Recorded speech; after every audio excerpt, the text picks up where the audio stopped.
8절까지 요한복음 1장 5절에서 8절 6절부터 읽도록 하겠습니다. 6절에서 8절까지 읽겠습니다. 요한복음 1장 6절에서 8절까지 제가 읽겠습니다. 하늘께로부터 보내심을 받은 사람이 있으니 그의 이름은 요한이라. 그가 증언하러 왔으니 곧 빛에 대하여 증언하고 모든 사람이 자기로 말미암아 믿게 하려 함이라. 그는 이 빛이 아니요 이 빛에 대하여 증언하러 온 자라. 아멘. 이제 오늘 요한복음 강의 제2강인데 빛에 대하여 증언하라 라는 제목이 되겠습니다. 세례요한이 생명의 빛이신 예수 그리스도께서 이 세상에 오신 것을 증언함으로 말미암아 하나님의 뜻에 사용이 되었습니다. 결국 세례요한이 하나님의 뜻에 의해서 사용되는데 예수 그리스도를 증거하는 일에 사용이 되었죠. 이것은 오늘날 우리에게 주시는 의미가 뭐냐면 우리 예수를 믿는 성도들은 이 세상에서 살아가는 목적이 예수 그리스도를 증거하는 삶을 살아야 되는 것을 이렇게 말씀을 하고 있고 우리에게 보여주고 있습니다. 사람은 창세전부터 하나님의 몸속에 이미 존재했던 귀한 존재입니다. 사람이 하나님이 심심해가지고 사람을 만드는 게 아니라 하나님이 영원 전부터 홀로 계실 그때 하나님이 스스로 존재하시는 그 존재 안에 이미 사람을 품고 계셨어요. 그러니까 하나님은 하나님으로 계신 영원 전부터 영원까지 계시는데 하나님이 계실 그때 이미 그 안에는 누가 있었다? 우리 사람이 있었다는 겁니다. 그래서 여러분 제 안에 제가 결혼하기 전에 제가 이 세상에 있기 전에 있고 나서부터 제 안에 누가 있었습니까? 아들이 있잖아요. 내가 이 세상에 존재하는 그 순간부터 내 안에는 누가 있느냐? 내 사랑하는 아들 중근이와 효승이가 이미 존재하고 있다는 겁니다. 이처럼 하나님은 스스로 존재하실 그때에 이미 하나님 안에 사람이 존재를 했고 그 하나님의 뜻을 따라서 사람이 나타내게 된 것을 알 수 있습니다. 이처럼 사람은 이처럼 귀한 존재고 하나님이 사람을 품고 계신데도 불구하고 오늘날 사람이 원숭이로부터 진화가 되었다라는 이 진화론을 받아들임으로 말미암아 사람의 최고의 자존심을 무너뜨리고 그리고 사람의 인격이 마치 짐승에서 나온 것처럼 그렇게 변하도록 만들었습니다. 그래서 우리 예수를 안 믿는 사람, 하나님의 존재를 인정하지 않는 사람을 뭐라 그러니까 짐승 같은 존재다라고 이야기하고 있잖아요. 그래서 우리 사람이 이미 하나님의 품 안에서 존재했음에도 불구하고 뭐 아메바가 됐다, 뭐 원숭이가 진화가 돼가 사람이 됐다 이렇게 사람을 모독함으로 말미암아 사람의 인격이 결국 뭡니까? 짐승에서 출발했다 이렇게 말하고 있습니다. 그래서 우리 성도들은 하나님의 영원한 생명 속에 우리가 존재했던 것처럼 바로 생명의 빛 대신 예수 그리스도를 전가하고 하나님께 영광을 돌리는 삶을 살아야 될 것을 오늘 우리에게 잘 보여주고 있죠. 그래서 하나님이 세례요한을 이 세상에 보낸 것은 빛으로 오시는 예수 그리스도를 증언하라고 보내기 때문에 이제 우리를 세상에 보낸 것은 결국 뭡니까? 예수 그리스도를 증언하는 그 일에 우리가 사용되라고 우리를 보내심으로 우리가 알 수가 있습니다. 그래서 세례요한은 하나님께로부터 보낸 사람이라고 말하고 있습니다. 자, 6절에 보니까 하나님께로부터 보내심을 받은 사람이 있으니 그의 이름은 요한이다 라고 말하고 있죠. 그 세례요한은 그냥 태어난 것이 아니라 특별한 목적을 가지고 왔죠. 그 하나님께서 특별한 목적을 가지고 보낸 것이 세례요한입니다. 그 우리가 마태복음에도 보면은 세례요한이 잉태되고 세례요한이 태어나는 이 모습을 그 사가라나 이런 엘리베셋의 이런 모습을 보면서 우리가 잘 알 수가 있죠. 이건 제가 마태복음 강의에서 별도로 하겠습니다만은 그래서 세례요한은 하나님으로부터 빛이신 예수 그리스도를 증거하라는 막중한 사명을 가지고 이 세상에 나타난 선지자였는데 그냥 이렇게 된 것이 아니고 이미 이렇게 되도록 성경에는 예언을 해놓은 것입니다. 우리 말라기 우리 4장을 봅니다. 말라기서 우리 마태복음 바로 앞에 있습니다. 말라기서 4장 5절에서 6절 보면 신약 성경 바로 앞에 말라기 4장 5절에서 6절을 보시면 이런 말씀이 있습니다. 보라, 여호와의 크고 두려운 날이 이르기 전에 내가 선지자 엘리야를 내게 보내리니 그가 아버지의 마음을 자녀에게로 돌이키게 하고 자녀들의 마음을 그들의 아버지에게로 돌이키게 하리라. 돌이키지 아니하면 두렵건대 내가 와서 저주로 그 땅을 칠까 하노라 하시니라. 아멘. 이미 세례요한이 이 세상에 태어나기 전에 말라기에서 이미 세례요한이 나타날 것인데 어떻게 나타났냐면은 엘리야의 심령으로 나타난다고 이야기하고 있습니다.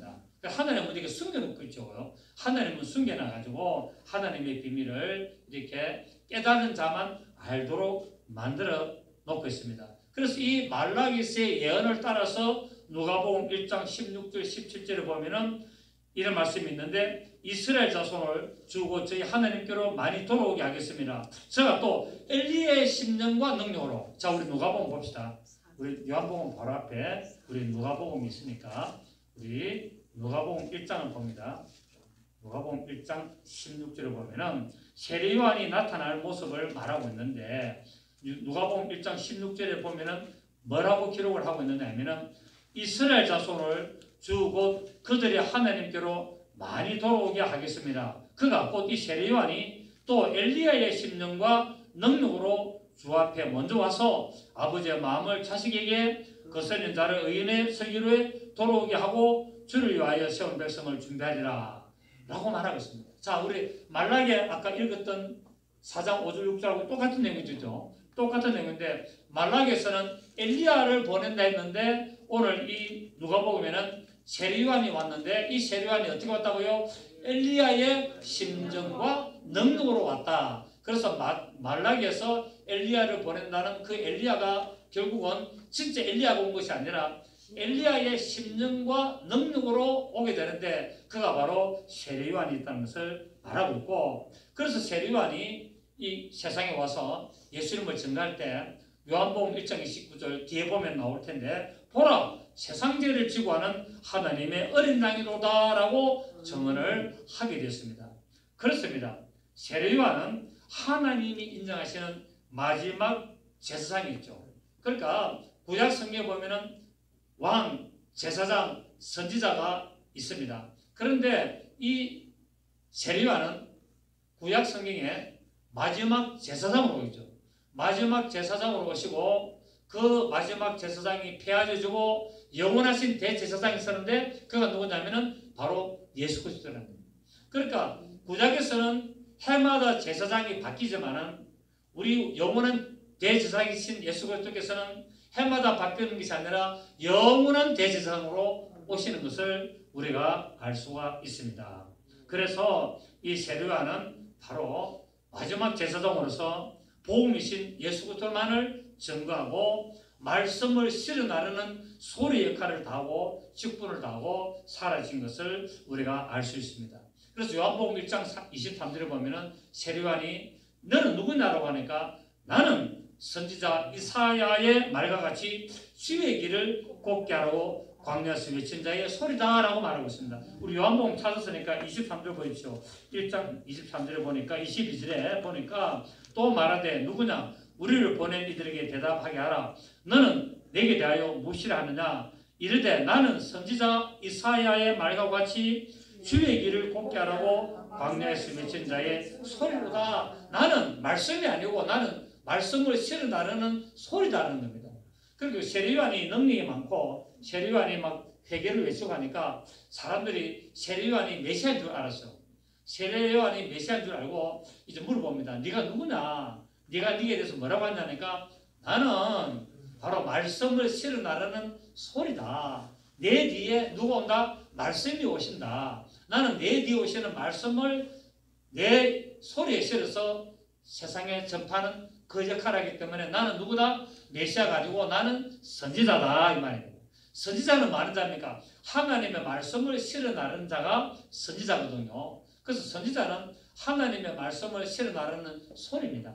그런데 선지자가 하나님처럼 행하면은 그가 뭡니까? 사탄이 되는 거예요. 마귀가 되는 거예요.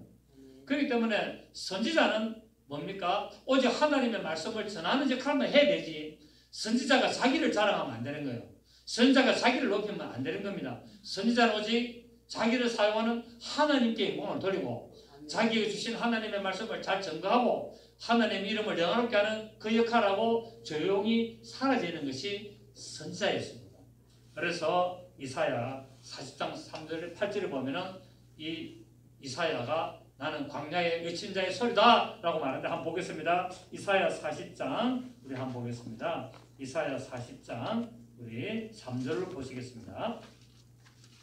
이사야 40장 3절 구약 성경 1014 구약 성경 1014에 보면은 3절에서 보면은 외치는 자의 소리여 이르되 너희는 광야에서 여호와의 길을 예배하라. 사막에서 우리 하나님의 대로를 평탄하게 하라.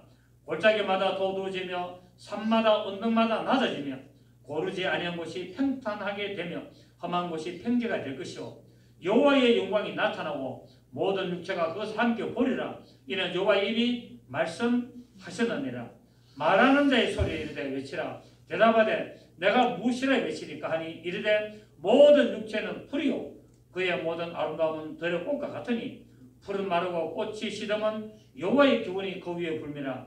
이 백성은 실로 풀이로다. 풀은 마르고 꽃은 시드나 우리 하나님의 말씀은 영원히 서리라 하라. 아멘. 그렇습니다. 너희는 광야에서 여호와의 길을 예비하고 사막에서 우리 하나님의 대로를 평탄케 하라. 골짜기마다 도도지고 산마다 언덕마다 낮아지고 고르지 않은 곳이 평탄이 되고 험한 곳이 평지되고 여호와의 영광이 나타나고 모든 육체가 그 상계하더라. 자, 여호와의 영광이 나타난다는데 누가 여호와의 영광입니까? 예수 그리스도가 하나님의 독생자의 영광을 보시다고 말하잖아요. 그러니까 여호와의 영광이 나타나는데 그것을 누가 본다고요? 모든 육체가 본다는 겁니다. 결국 하나님의 영광의 광채, 그 본체의 형상이신 예수 그리스도께서 이 땅에 나타날 때 누가 본다? 모든 육체가 다 본다라고 말하고 있습니다. 그래서 여호와의 영광이 나타나고 모든 육체가 그것을 함께 보리라. 이렇게 되리라고 여호와의 입이 말씀했다고 누가 이야기합니까? 이사야가 이렇게 증거하고 있다. 그래서 세리와의 직분은 뭐냐? 광야의 소리였습니다. 김숙주 목사의 직분이 뭡니까? 광야의 소리입니다. 저는 광야의 소리지 내 생각을 설교하면 안 된다는 거예요. 내 이론을 설교하면 안 되는 거예요.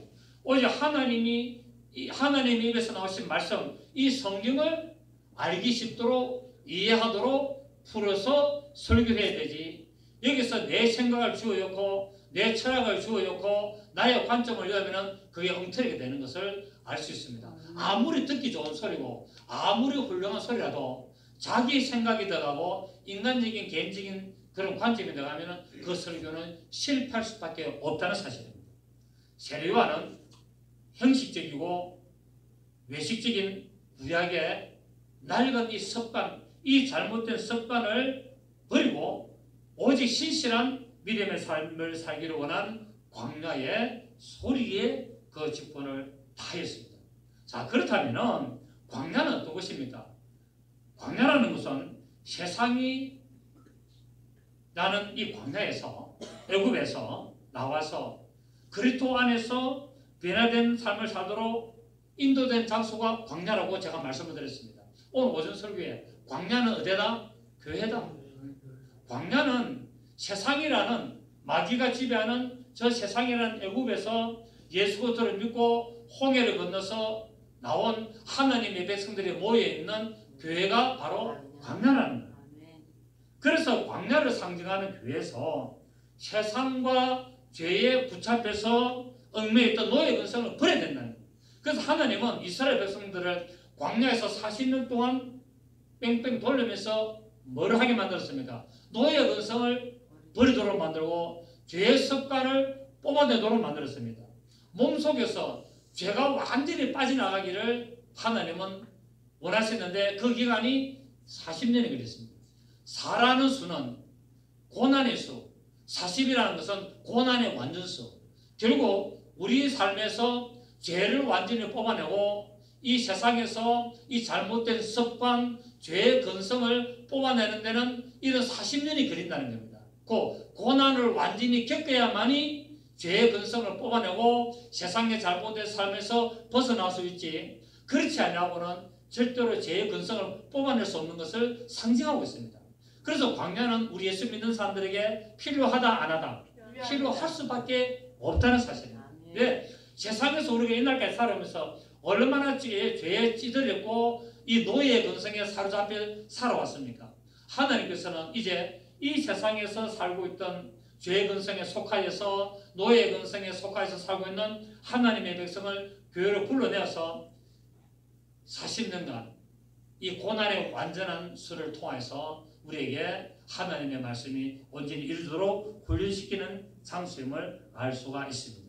그래서 하나님을 의지하고 하나님의 삶을 따라가지 못한다면 하나님의 책망과 심판을 피할 수가 없는 것입니다. 그래서 마지막에 심판이 일어날 때 어디부터 심판이 일어난다 말합니까? 교회에서부터 심판을 시작한다고 성경 말하고 있습니다.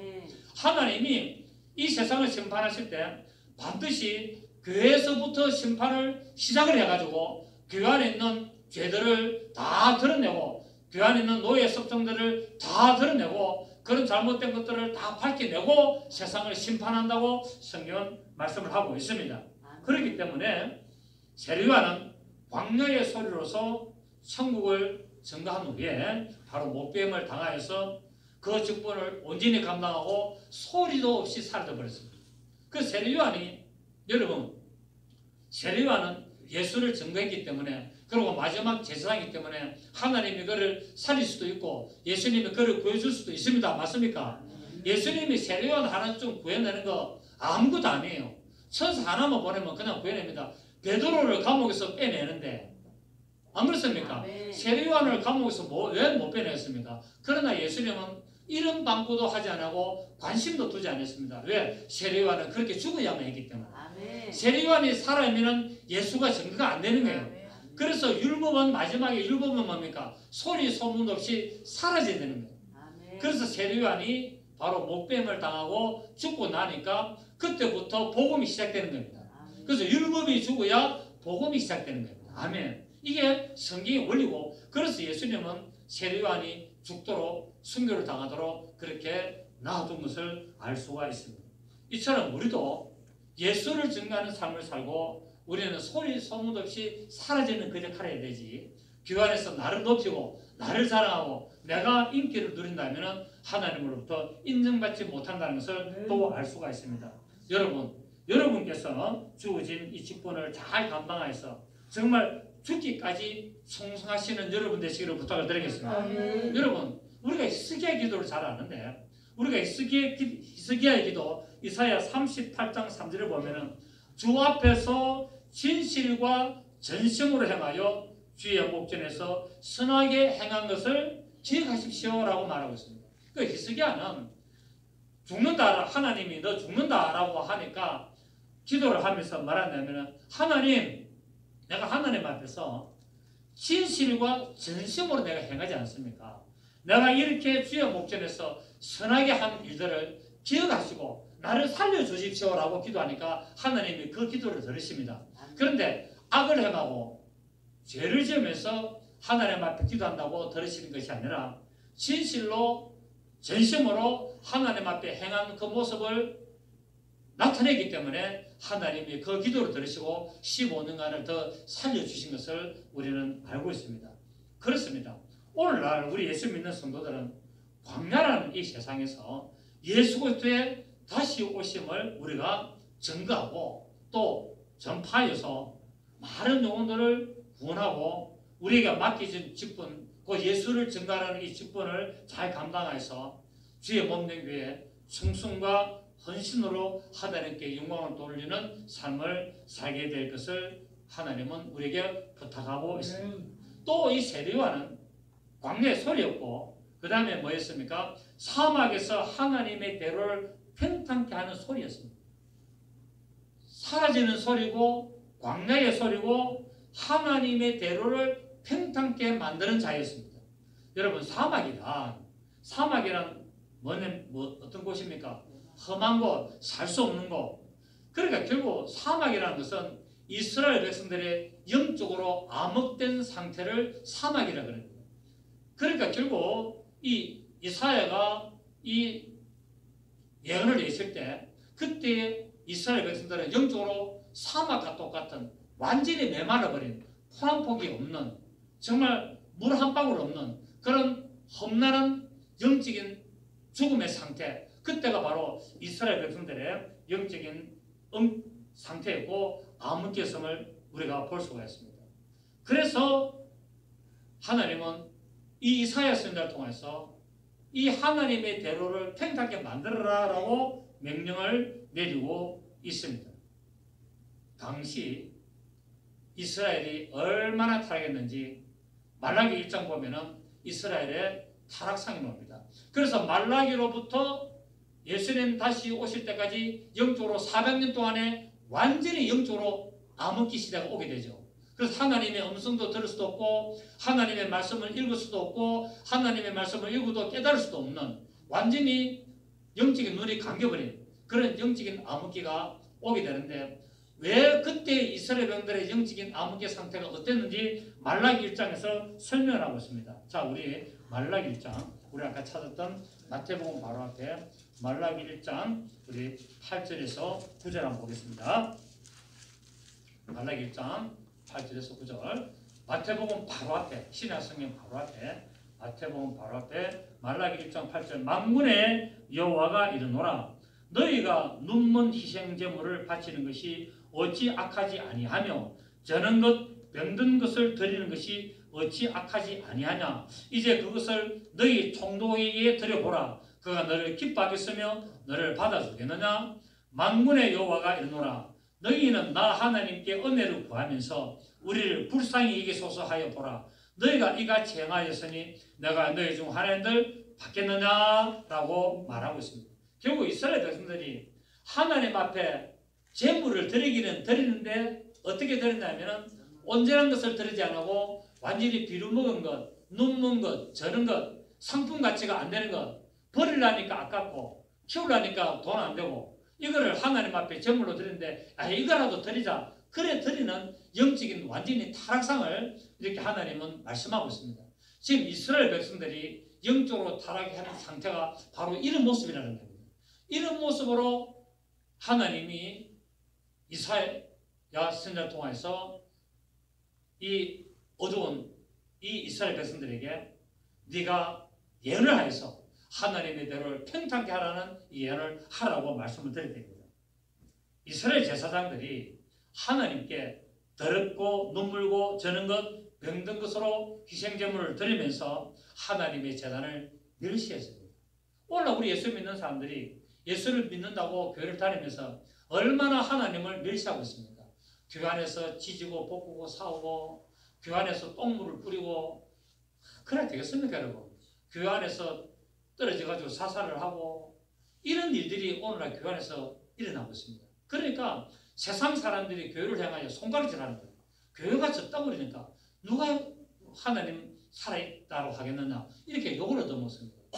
여러분 교회 안에서 똥물을 뿌리게 되겠습니까 여러분? 그것도 한국에서 큰 교회 그리고 장로가 그 교회 안에서 뛰어내려가지고 자살해가 되겠습니까? 그런데도 사람들은 영적으로 이것을 알지를 못한다는 거예요. 그러니까 이스라엘의 영적인 상태가 이런 완전히 암흑기 상태가 되어 있는 것을 말하고 있고 그래서 이런 영적으로 어두워진 이 세상에 세례요한이 나타나서 하나님의 대로를 평탄케 하기 위하여 예첨으로 말미암아 변화가 시작되기를 했습니다. 이사야 선지자는 산마다 작은 산마다 낮춰버린다. 그러니까 여러분 이 평지가 있으면은 산이 있고 높은 산도 있지만은 작은 산도 있고 또 골짜기 있고 이렇게 또 험하게 낮아진 곳도 있다고 말하는데 여기서 산이라는 것은 제사장과 서기관들을 상징했습니다. 결국 뭡니까? 끝발이 있는 사람들, 나름대로 힘께나 있는 사람들. 이번에 우리 장관 후보자 7명을 보니까 정말 웃기도 안 하죠, 그죠? 정말 말도 안 되는. 그리고 청와대 대변인이라는 사람이 말도 안 되는 짓을 하고 이게 지금 우리나라의 현실입니다. 우리나라의 영적인 모습입니다. 그러니까 산마다, 작은 산마다 싹 낮춰버린다는 거예요. 결국 뭡니까? 이 제사장들, 높아진 제사장들, 그리고 지 잘났다고 자랑하는 서기관들을 전부 다 뭡니까? 낮춰버리는 겁니다. 예수님 오시면은 하나님의 도로가 나타나면은 이들이 전부 다 뭐한다고요? 다 낮아진다는 거예요. 다 교만한 자들을 전부 다 낮춰버린다고 말하고 있어요. 그리고 작은 산은 바리새인과 장로와 율법사들, 성경 좀 안다고 까부는 사람들, 또 자기가 신앙생활 잘한다고 껍죽거리는 사람들, 이들을 전부 다 예수님 오셔서 만나고요 싹 낮춰버린다는 거예요. 전부 다 낮춰버린다. 마태복음 3장 7절에 보면 세례요한이 세례를 주는데 많은 바리새인과 사두개인들이 세례를 베푸는데 오게 됩니다. 그러니까 세례요한이 세례를 베풀다가 사두개인과 바리새인들이 어슬렁어슬렁거리고 뭐 하나 싶어가지고 뒷짐지고 이런 걸 보고 뭐라 그럽니까? 야, 이 독사의 자식들아, 누가 너희를 가르쳐 임박한 진노를 펴라 하느냐라고 말합니다. 저는 처음에 성경 읽을 때 참 이해가 안 됐습니다.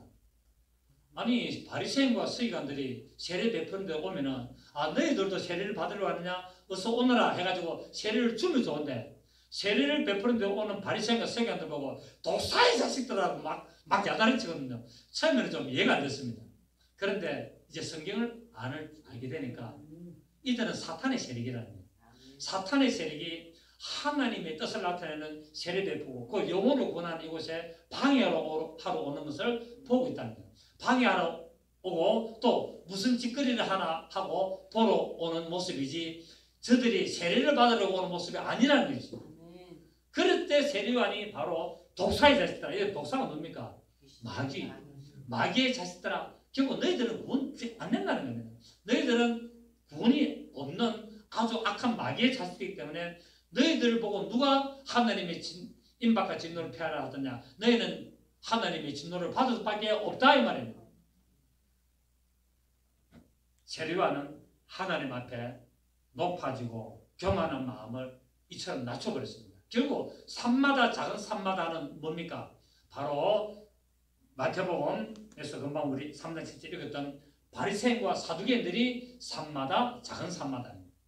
하나님 앞에 높아진 자들, 이스라엘 백성을 다스리고 그들을 뭡니까? 해방하는 이런 바리새인과 서기관과 대제사장과 그런 율법사들, 이런 자들이 산마다 작은 산마다인데 결국 뭡니까? 세례요한이 와서 독사의 자식들을 하면서 저들을 낮춰버렸습니다. 아멘.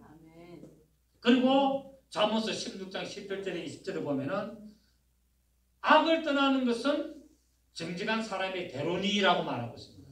그러니까 정직한 자가 어디로 간다? 하나님의 대로를 따라간다는 거예요. 왜? 예수님이 하나님의 대로로시기 때문에.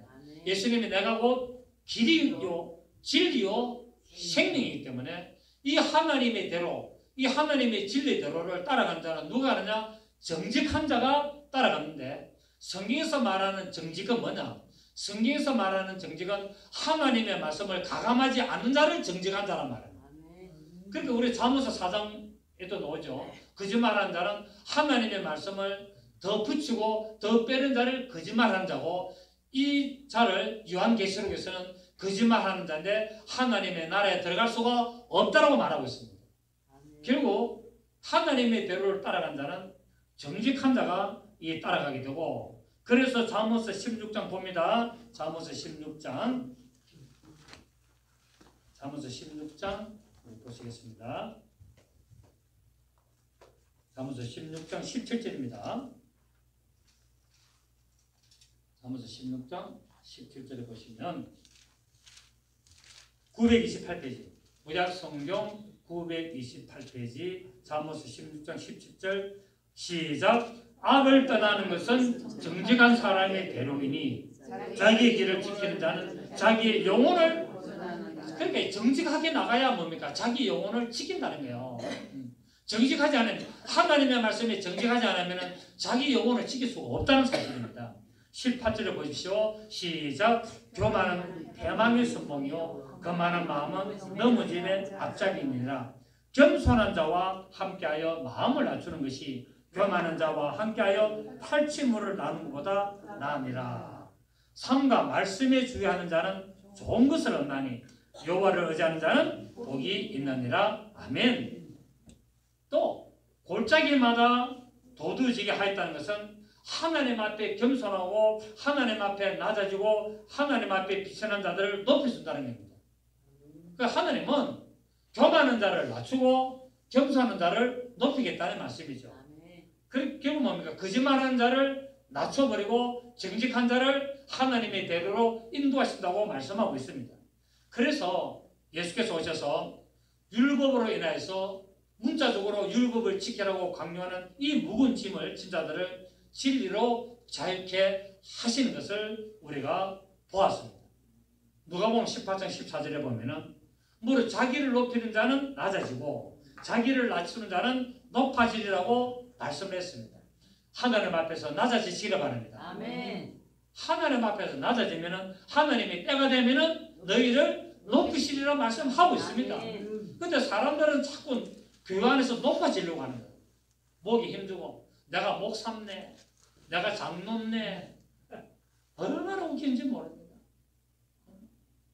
하나님의 말씀에 낮아져야 되는데 겸손한 삶을 살아야 되는데 꼭 천국에 하나님 안 볼 것처럼 교만하고 영은 안 죽을 것처럼. 여러분 우리는 다 하나님 만납니다. 아멘. 예수 믿는 사람들 결국 다 우리가 그리스도 심판대 앞에 서게 됩니다.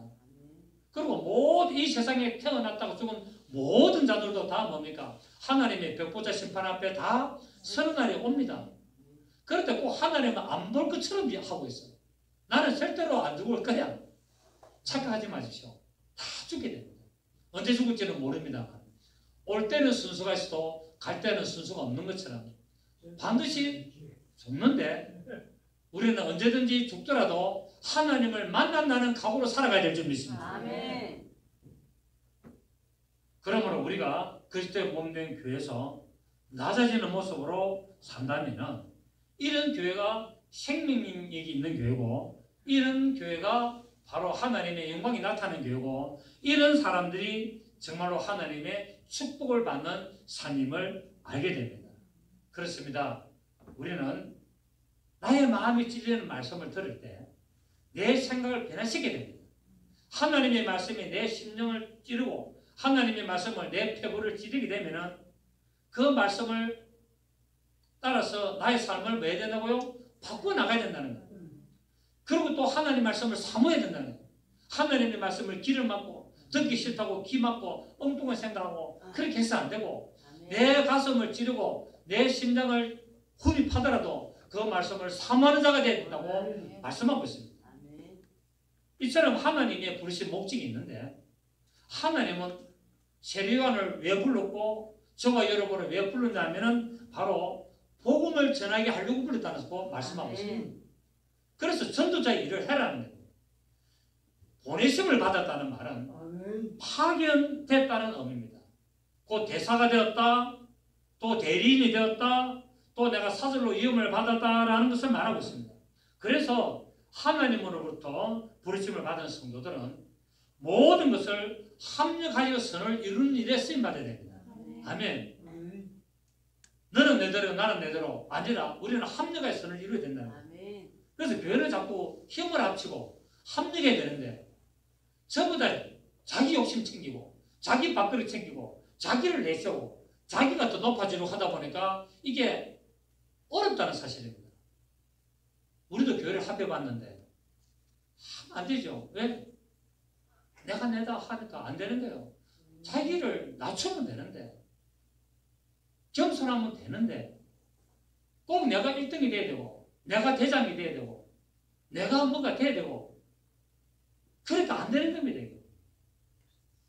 우리가 하나님으로 부름을 받은 우리 믿음의 자녀들은 누구를 만나든지 예수 그리스도 안에서 합력하여 선을 이루면 하나님 역사하실 줄 믿습니다. 아멘. 그래서 성경에서는 우리에게 선을 행하고 악을 행하지 말라라고 말하고 있지 않습니까? 로마서 우리 8장 28절에 보면은 우리가 알거니와 하나님을 사랑하는 자고 그 뜻대로 부르심을 입은 자들에게는 모든 것이 합력하여 선을 이룬다라고 말하고 있습니다. 그러니까 하나님의 뜻대로 부르심을 입었다면은 모든 것을 합력해서 선을 이루는 일에 쓰임을 받아야 된다는 사실입니다. 합력하는 목적이 뭐라고요? 선을 이루기 위해서. 또 하나님의 뜻대로 부르심을 받았다면 반드시 선을 이루어야 된다고 말씀하고 있죠. 선은 뭐였습니까? 생명이었고 부활이었죠. 악은 사망이었고 죽음이었습니다. 그래서 교회 안에서도 선을 이룬 자가 나와야 됩니다. 아멘. 네. 선을 이룬다 말은 교회 안에서도 생명을 이루고 부활을 이루는 그런 믿음의 모습이 나와야 되는 것을 말하고 있습니다. 결국 이런 선을 이루기 위해서는 모든 족속으로, 모든 내 주위의 사람으로, 내 모든 친구로부터 뭡니까? 하나님의 말씀을 전가하고 그들로 예수 그리스도의 제자를 삼아가는 그 일에 내가 쓰임을 받아야 된다는 사실입니다. 하나님의 부르심을 받은 교회와 성도는 예수 그리스도의 아름다운 덕을 선전해야 되는데 그 아름다운 덕이 뭐냐? 예수 믿으면 잘 된다더라. 예수 믿으면 평안해진다더라. 예수 믿으면 네 삶이 바뀐다더라. 다 맞죠. 그런데 바로 이 하나님의 아름다운 덕이라는 것은 뭐냐면은 결국 우리에게 생명의 빛, 희귀한 빛, 거룩한 빛에 들어가는 것이 아름다운 덕이라는 것을 말하고 있습니다. 자, 우리 베드로전서 우리 1장 하나 보실까요? 베드로전서 2장 9절입니다. 베드로전서 2장 9절. 베드로전서 2장 9절 보시면 신약성경 379페이지입니다. 신약성경 379페이지 베드로전서 2장 9절에 보면은 그러나 너희는 택하신 족속이요 왕같은 제사장들이요 거룩한 나라요 그의 소유가 된 백성이니 이는 너희를 어두운 데서 불러내어 그의 기이한 빛에 들어가게 하신 이의 아름다운 덕을 선포하게 하려 하십니다. 자, 이 우리를 기이한 빛에 들어가게 하신 아름다운 덕, 이 아름다운 덕이 뭐냐면은 우리를 기이한 빛에 들어가게 했는데 그 기이한 빛에 들어가게 하신 일이 뭐냐면은 십자가 사건이라는 겁니다. 결국 우리가 전해야 될 것은 바로 예수 그리스도의 십자가의 사건을 전해야 되고 이 그리스도의 십자가의 사건이 생명의 빛 대신 예수 그리스도 안으로 들어가는 길이고 그것이 기이한 빛이고 그것이 바로 뭡니까? 아름다운 덕을 선전하는 일이라고 말씀을 하고 있습니다. 그래서 여러분 주위에게 예수를 전할 때 예수 믿으면 네 자식 잘 된다더라 그렇게 하는 것도 좋지만 예수 믿으면은 천국 간다. 예수 믿으면 우리를 구원한다. 이 아름다운 덕, 예수님이 우리를 위하여 십자가에 죽으셨다. 이 아름다운 덕을 선전하시기를 부탁을 드리겠습니다. 그리고 두 번째는 뭐냐면 섬기게 하는 것입니다. 하나님이 우리를 부르신 것은 우리를 뭐하게 하려고 한다? 섬기게 하는 자로 사용하시려고 우리를 불렀다는 겁니다. 그래서 보내심을 받았다는 말은 섬김을 하려고 우리를 불렀다는 사실입니다. 그래서 세리와는 예수 그리스도를 섬기기 위하여 보내졌고 이 세리와를 보내신 목적은 오직 딱 하나 예수 그리스도를 증거하는 겁니다. 그래서 그 증거를 잘하니까 뭡니까? 그 증거를 잘하니까 그 직분을 잘 마치니까 그냥 데려가는 겁니다. 그 세리와는 이 세상에 와서 호의호식하고 사는 게 아니에요. 여러분 세리와는 집안이 얼마나 잘 나가는 집안이었습니까? 대제사장 가문의 외아들 아닙니까? 이스라엘은 대제사장 아버지가 대제사장이면 아들이 자동적으로 대제사장입니다. 세습입니다. 세습. 우리나라는 목사 세습하면 난리 나잖아요. 난리 나는데 이스라엘은 대제사장은 세습입니다. 성경적이죠.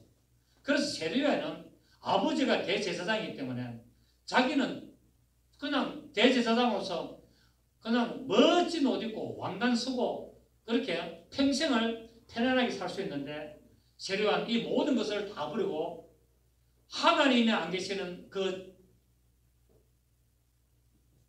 제사장이 아니라 저 광야에서 하나님이 함께하는 제사장으로서 역할을 하게 되는 거예요. 그래서 약대 털옷을 입고 석청과 메뚜기를 먹으면서 평생을 고난 속에 살다가 죽음까지도 못뱀을 당하는 고난을 당하게 되는데 그래서 이 직분을 잘 마치게 됐습니다. 여러분 계시록에도 보면은 666표를 받지 않고 믿음을 지키기 위해서 목뱀을 받는 자들이 나오는데 바로 이 세례요한이 이 믿음을 지키는 모델 케이스였고 이 믿음을 따라 순교하는 자들을 하나님은 귀하다 여기셔서 기이한 빛에 들어가는 그 역사를 있게 하실 줄로 믿습니다. 아멘. 그래서 예수 그리스도를 섬기기 위하여 보내줬고 우리 성도들이 바로 하나님으로부터 보내심을 받았는데 결국 예수 그리스도를 잘 섬기게 되고 그의 몸된 교를 잘 섬기는 이 삶을 살아야 될 것을 말씀하고 있습니다. 그래서 세례요한은 이곳을 돌아보는 이 공동체 의식을 선포를 하게 되는데 자 우리 누가복음 3장 봅니다. 누가복음 3장 보시면 누가복음 3장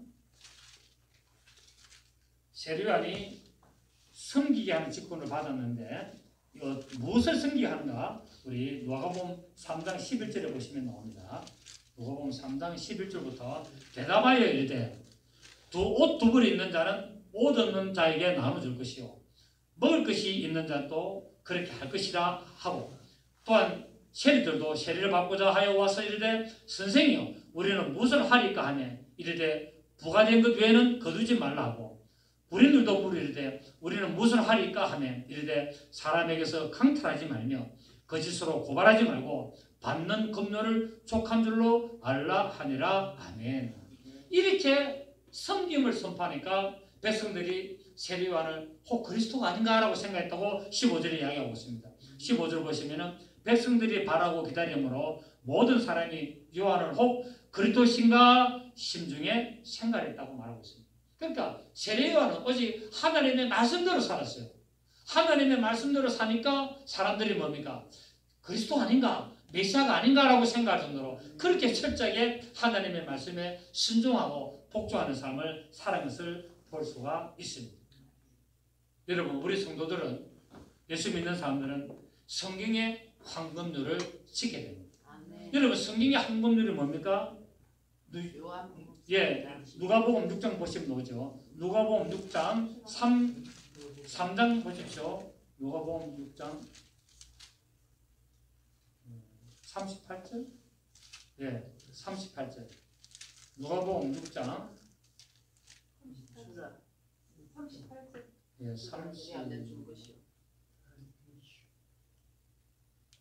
38절을 보면은 시작 주라 그리하면 너에게 줄 것이니 곧 의되어 누르고 흔들어 넘치도록 하여 너에게 안겨주리라.